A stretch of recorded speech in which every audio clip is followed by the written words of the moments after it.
വീട്ടിൽ ബ്രെഡ് ഇരിപ്പുണ്ടെങ്കിൽ 5 മിനിറ്റിൽ ഉണ്ടാക്കാവുന്ന ഒരു റെസിപ്പിയാണ് ഇന്ന് കാണിക്കാൻ പോകുന്നത്. കുട്ടികൾക്കും മുതിർന്നവർക്കും ഇഷ്ടപ്പെടുന്ന ഈ റെസിപ്പി എല്ലാവരും ട്രൈ ചെയ്ത് നോക്കണം. ആദ്യം തന്നെ 2 സ്പൂൺ പഞ്ചസാര നമുക്ക് കാരമലൈസ് ചെയ്ത് എടുക്കണം. വെള്ളമൊന്നും ചേർക്കണ്ട, ജസ്റ്റ് ഒരു നോൺ സ്റ്റിക്ക് പാനിലിട്ടിട്ട് കാരമലൈസ് ആക്കി എടുത്തതിന് ശേഷം ഒരു പ്ലേറ്റിലേക്ക് ഒഴിക്കാം. അതിലേക്ക് 1 കപ്പ് വാം മിൽക്കും 2 മുട്ടയും കൂടെ ചേർത്തിട്ട് നന്നായിട്ട് ബീറ്റ് ചെയ്തെടുക്കണം.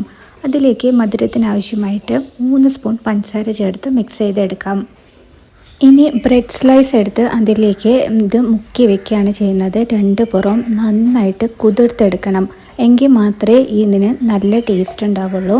ഇനി ഒരു നോൺ സ്റ്റിക്ക് പാനിലേക്ക് കുറച്ച് ബട്ടർ ഇട്ടിട്ട് അതിലേക്ക് ഈ മുക്കി വെച്ചിരിക്കുന്ന ബ്രെഡ് ടോസ്റ്റ് ചെയ്തെടുക്കണം.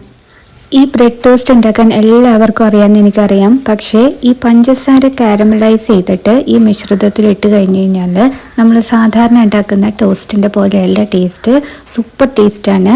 നമ്മളുടെ വീട്ടിൽ വളരെ ഹിറ്റായിട്ടുള്ള ഒരു വിഭവമാണിത്. അപ്പോൾ ഓരോ ബ്രെഡും നല്ലോണം മുക്കി വെക്കണം. നേരത്തെ പറഞ്ഞ പോലെ ഓരോരോ സ്ലൈസായിട്ട് മുക്കി വെച്ചിട്ടുണ്ട്. 6 പീസ് ഞാനിതിൽ നിന്ന് ഉണ്ടാക്കിയിട്ടുണ്ട് ഈ ഒരളവ് വെച്ചിട്ട്. അപ്പോൾ ഒരു പുറം നന്നായിട്ട് മുരിഞ്ഞു കഴിഞ്ഞാൽ മറിച്ചിടുക, മറുപുറം കൂടെ ഒന്ന് മുരിഞ്ഞു കഴിഞ്ഞ് കഴിഞ്ഞാൽ നമ്മുടെ ബ്രെഡ് ടോസ്റ്റ് റെഡിയായി. എല്ലാവരും ഇത് ട്രൈ ചെയ്ത് നോക്കുമെന്ന് വിചാരിക്കുന്നു.